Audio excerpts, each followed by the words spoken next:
But because of our historic commitment to the LGBT community, we have about 3,500 living with HIV and about 2,000 transgender and gender expansive patients. So we've revolutionized through COVID, and we'll talk about that. But I wanted to share a little bit more about our cancer work. So the 500 patients that we have currently have colon cancer, skin cancer, chest cancer, and the last one I'm forgetting. But importantly, we do about 12,000 screenings a year, and one of the things that's been really unique about us is we do colonoscopies and endoscopies on site. So the amount of kind of referrals that we have to do for those particular services, we do less. And we've been longtime partners with Kim and the cancer support community, and I'd love to have Kim offer up some information about that partnership. Yeah. Okay. Wonderful. So, Dr. Biden, we've known each other for some years now and have worked together in the cancer space, but I just have to start by offering from all of us at the cancer support community our congratulations to you and to President Biden. We're very excited, and we're particularly excited about what we're going to be doing together in healthcare and in cancer. We have a special partnership here with Whitman-Walker Health that we're very excited about. As I think you know, we have 50 affiliate locations around the country, but this one's very special because it's our only location where we are embedded in a federally qualified health center. This is a community clinic that's reaching a diverse, underserved community, communities of color here in Washington, D.C. So the idea that we can bring cancer support and navigation services inside the walls of an FQHC we think is very special and really a unique partnership. We know that our communities of color are disproportionately impacted by cancer, and some grave statistics even here, right, in the district. I just want to think about for a moment the broader cancer conversation, because I know one of the things that's so important today is the screening, the cancer screening that's happening here. But, you know, right now there are more than 17 million cancer survivors in the U.S. It is expected that by 2030 there will be more than 22 million cancer survivors in the U.S. So the numbers are going up, up, up. So I feel like in the big picture, we really have to make a greater effort to not only do the screenings, we have to address the continuum of care for patients. We have to talk about clinical trials, about genomic testing, and we have to ensure that cancer care is affordable and accessible for all people impacted by cancer, particularly the underserved in our communities of color. So, you know, there's just some amazing things that are happening here. We're providing a wide range of navigation services. We have two wonderful social workers who are working with the cancer patients here. They're doing support, navigation. They're doing distress screening, which we've talked about the importance of screening patients for distress. They're doing family counseling sessions, individual counseling sessions. So the fact that we can be here in a place like Whitman-Walker with all of those wraparound services, I think is a meaningful partnership. Naseem is going to just talk a little bit more about the things that are happening at the clinic. We have a mini tour scheduled today. A very mini tour. We have so much to show you, but we want to be really respectful of your time. So the benefit of doing this kind of work for us in the federally qualified center kind of home, healthcare home, is we have medical providers, we have dental providers, we have nursing staff, we have nutritionists. We also have a really comprehensive behavioral health program. We have attorneys on our team that help people with social determinants of health and legal harms that are happening that might impact their healthcare access. And of course, we have insurance navigators to make sure we get everybody insured. We have a full-service pharmacy that's integrated, and the whole team works together to support that patient through care. So to the extent that they have cancer and we need to support them through the kind of external process, we've really got a big team that's working all together in an electronic health record in a secure way to keep everybody really well informed. And it's been incredible to have, I think, especially the social working aspect and the behavioral health support for our patients. So I'd love to show you more. Yeah. Excellent. You may want to mention, Naseema, I think one of the things that's happening here that's so exciting when we think about the future is that Whitman-Walker is opening a 100,000 square foot facility in Southeast DC. One of our underserved communities that's great need, and all of our cancer support community services are going to. Oh, yeah. Exciting project. I know you're working. Now, Scott, you're here.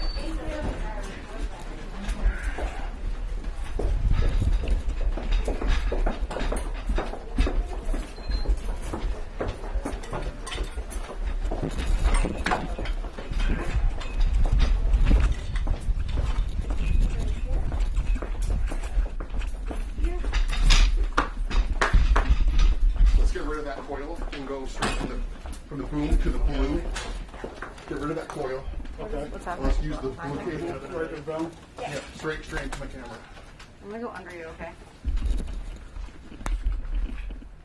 You're gonna be right in our shot if we do that. Thank you. Is this the shot here? She's walking down and past us, or what's the deal? She's gonna walk straight through that door, and they're gonna position on those three dots. Oh, okay. Yeah. And So this if you need to go in one of the aisles too, that should be fine. Oh, okay, yeah. Okay, cool. Let's start here. Great. Move it around. You guys good? Bad coil? I think so. It was 95% fine. It was just a few Every minutes now and in then. there. It sounded fine on me. Yeah. Oh, really? Yeah. Huh.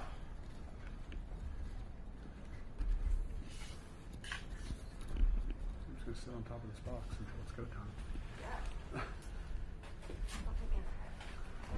That'll be my fault. And then when this wraps, we're gonna go Still? out this door and down this up the flight of stairs to preset at the front of the building. What's this? Is it? Yeah. Okay. You'll go back to the next Yeah, one? because that way I can monitor it. Sorry about that, bud. Sorry. I'm back up on wireless. Okay. Well, that makes me happy. That makes me happy too. Betsy, do you have a foil and audio cable? Yeah, I do actually. Can I give you this? Yeah. Thanks. I'm not gonna do it right now. You don't need to do it right now. She can come in from here. Yeah, so she's gonna come in through that glass door, and the three of them are gonna position on those three distancing circles and talk about the history of the storm. How wide are you?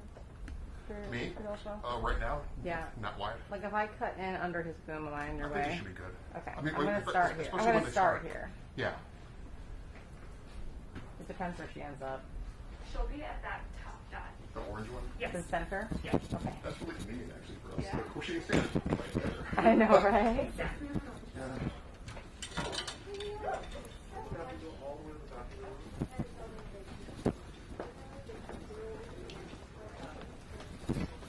So I'm just changing the angle and all though. Cool. She's going to be so far away. Yeah. I might pull in there with you or something, depending on where she ends up. One of my little secrets is that I worked here back in the 90s. I worked here. Yeah, it was a fundraiser. Yeah. So we're going to put you here, Dr. B. Okay. Welcome to one of our makeshift storage rooms. Like so many healthcare providers, we've had to have so many more supplies than we have in the past. Of course, still experiencing some shortages and monitoring supply all the time. But what we ended up having to do over really a 24 to 48 hour period was stop providing care and launch telehealth. We normally see about 400 unique individuals in this building a day, and that all changed. But we're really proud that we have probably seen about 85 to 90% of our normal patients predominantly through telehealth. One of the reasons that our cancer screening actually didn't go down during this period of time as much is because once we started providing in-person care again, we really prioritized procedure-based care. So our cervical exams continued, our endoscopies and colposcopies continued, and we're providing those on this site and at the site in Southeast. So in that way, we've been able to still be engaged. But to the extent we're having to refer to outside partners for other kinds of mammography and other care, there's certainly been a backlog, and I think we can talk about that now. Well, I'm sure you saw some of the numbers. They're very alarming. March of 2020, cancer screenings were down 90%. And even by July of 2020, they were still down by at least a third. So we haven't even begun to see what the impact of that is going to be. Yeah. More diagnoses, later diagnoses, more advanced disease. Yeah. And so I think to get the word out about it's safe to go out and get your screenings. I can say that in 2020 I had a mammography, I had a colonoscopy, I had a host of screening procedures. Folks, it's very safe to do. We really, in talking with cancer patients, saw the impact of COVID and cancer. We know that so many cancer patients had a higher risk of serious complications from COVID because there were immunocompromised, and a higher risk of death from COVID. So that concerned us. There were also, I hate to say it, but of many of those millions of people who lost their jobs, some of them had cancer.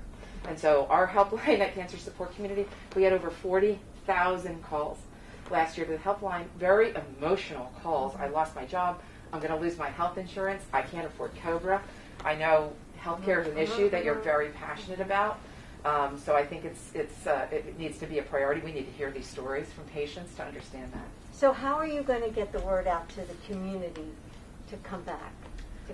Our community health staff have been doing an incredible job providing outreach to our patients. So everything from, we've provided all kinds of lists that are segmented by different population metrics, and the team is making phone calls, and we're encouraging people to come in. We also have a lot of technology with our electronic health record and reaching people. Despite a lot of the socioeconomic barriers that our patients face, we have a really high usage of smartphones, so we're still able to reach them in a limited way. We've also had some partnerships for us to give out smartphones to our patients who really need. So just calling and calling and calling. And then the team will work really hard to get them scheduled for visits and do a lot of reminders to get them to come in. And that's what we've been doing. We're also doing that education around the vaccine to help our patients understand the importance of being vaccinated, but also address any concerns that they have. So putting our most trusted providers on social media, putting them out on the website in different ways to really tell that story so we can get them in. And how are you addressing the mental health needs of this community? Yeah. Well, we've seen a real increase in mental health needs. Yeah. I think that's been going on for a long time. But in this particular time, telehealth has been effective for behavioral health services. But they are capped out, and so we're currently recruiting to hire some Yeah, I was going additional to say, therapists. everybody needs more mental health Yes. workers. I mean, schools and just... Absolutely, and the mental health professionals are exhausted. They're suffering themselves. Yes, There's they there's are. a phrase we use called compassion fatigue. Yeah. Right? And so because you are just supporting, and our calls have been very emotional on the helpline. People crying, people, we were able to raise some funds to send out emergency stipends to patients, and we had a woman who called, and she was in tears, and she said that card that you sent me is going to feed my family for the entire month of September. Wow. And it just, it really hits home. It's very emotional, Of course. I think it's also important to mention, this is an important policy issue, but on the telehealth, a lot of the reimbursement, the extension of reimbursement for telehealth is only short-term and in sort of an emergency phase because of COVID. We really have to fight to extend that, and we need to fight for the permanent reimbursement of these telehealth services because they're great for patients. It's safe. It's a wonderful way to communicate, to expand mental health services and other consults. And so we really want to work with you to fight for that. And we're really discovering that broadband is a health equity issue. Absolutely. And we really have to fight for better broadband, better access. A lot of the patients who are declining these telehealth visits, we find are Medicare and Medicaid patients. So either they're not comfortable with the technology or they don't have the technology, right? Right. And so the ability to give out phones has been really important to us. And also language access. We have to really consider the immigrant communities and others for whom English is not their primary language. Yes, absolutely. And extend access that way. You were speaking about all these folks who have lost their employment-based insurance. Right. We have these insurance navigators, and they've really been inundated. So we've been supporting people and Washington, D.C. has really comprehensive health insurance options for its residents. But in other states, I think it's been much more difficult. But that team has also worked really hard. And I think that broadband issue, is just so important. I mean, for, like we're saying, for schools, for medical facilities, Absolutely. for so many. And the problem is that, a state here is taking it up, a state here is taking it up, right? Now, we need it nationally. We need it nationally. Colorado just Nationwide. passed some legislation, which is great because they're allowed to vote, but we need some national legislation. We need some national funding to invest in broadband. And as you say, the beauty of it is it's not just about healthcare, but it's about schools, education and access. So some of your key issues that I know you're passionate about. That's true. Yeah, absolutely. Because I've seen it. I saw it all during the campaign. And I've heard from teachers nationwide. They can't reach a lot of their students. Right. So a lot of them are falling behind. It is a health equity issue. Look, you and I were together on the Navajo Nation, right? Yeah. Opening the first ever cancer treatment. It was shocking, right? Even when you and I talked about that prior to that there was no full-time cancer treatment on native land. It seemed impossible. But when we were out there together, we saw the poverty, we saw the challenges, we saw the broadband. And so these technology issues are health equity issues at the end of the day. Yeah, absolutely. Yeah. Dr. Biden, what more questions do you have for us? Any thoughts about kind of, where we're going and with cancer and healthcare? We're in your corner. We're ready to get and done what we're we need to in get your done. corner, more importantly. So, I mean, we just have to work together and address some of these things That's right. that we're seeing.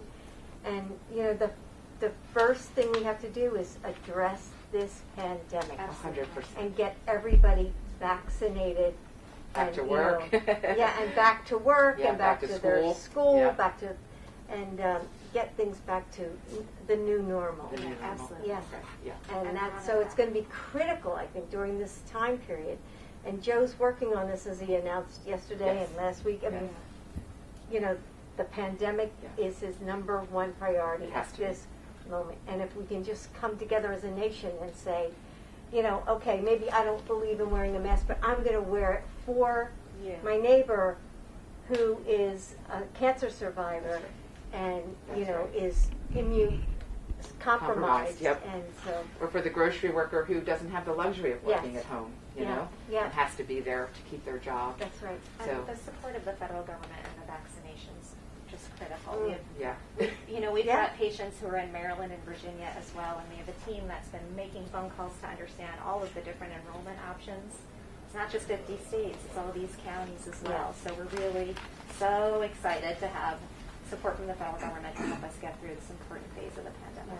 And we're also hoping that the cancer patients will be a priority in the vaccination process. They are immunocompromised. They're at greater risk of really some significant complications from COVID. So we're really fighting to make sure that they are a priority, in this rollout process. Yeah. Well, I've worked in this area since the early 90s, so. I think that's health initiative in Delaware, Yeah. of course.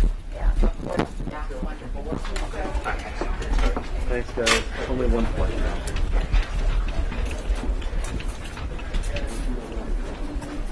Thank you.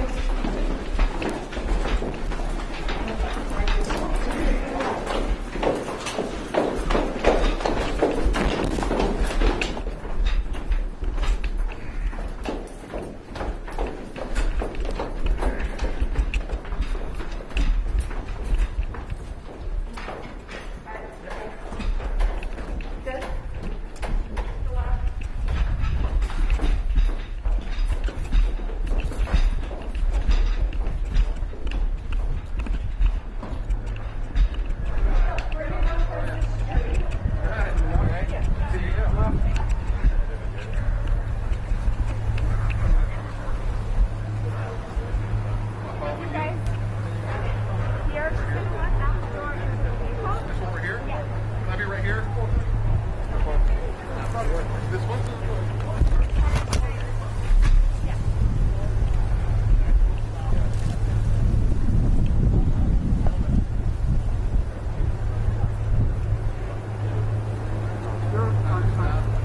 Is this the shot that you want?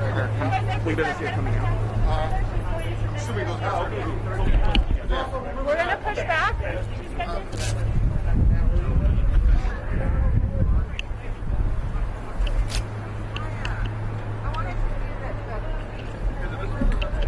this one.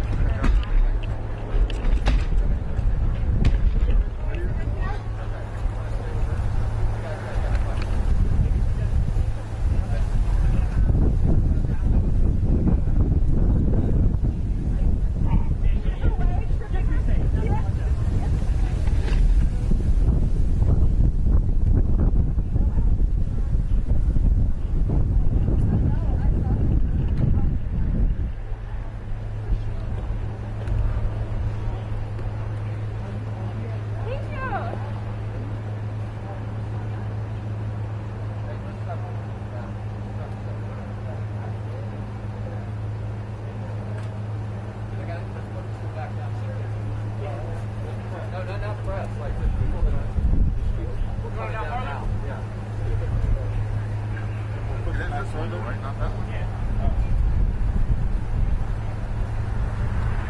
It is this one, though, right? Okay. Thank you. Yeah. She doesn't have a fan, so. Yeah. Okay. I just don't want to be there.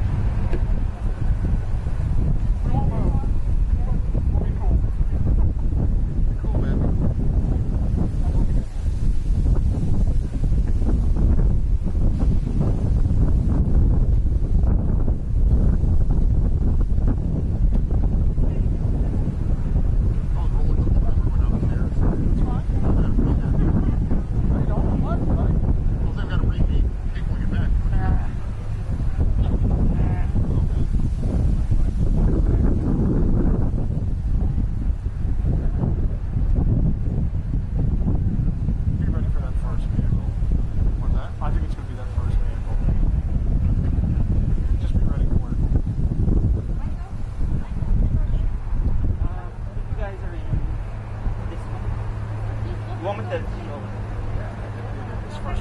Amelia? Amelia? That one or this one? No, Agent's on the not door. taking it there. Agent's on the door.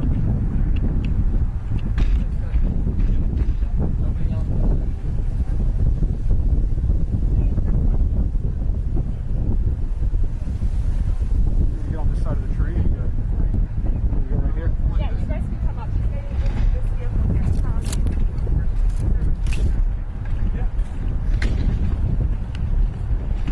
You got time. You got time. You're good. You got time. You can level off, and we'll do whatever you got to do.